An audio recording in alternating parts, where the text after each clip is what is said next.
السلام عليكم.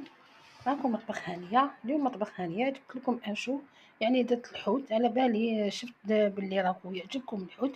انا راني درت هذا الحوت، وقولوا لي ولا عجبكم نصوره لكم فيديو.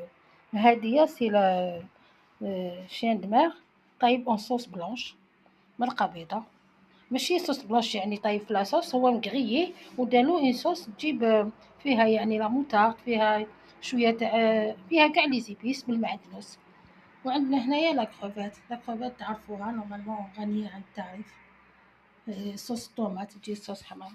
وهذه لا لونغوست، هذه اختي يعني هي اللي دارت لنا هاد العراضه، بصح حنا طيبنا شغل هذا مكان. هذه هي انا قلت يعني نصورها تشوفوها، ولا عجبتكم حاجه ابعتولي وما كاش مشكل نصورها لكم. هذه هي الطابله تاعنا تاع رمضان، وصحه فطوركم، تقبل الله منا ومنكم.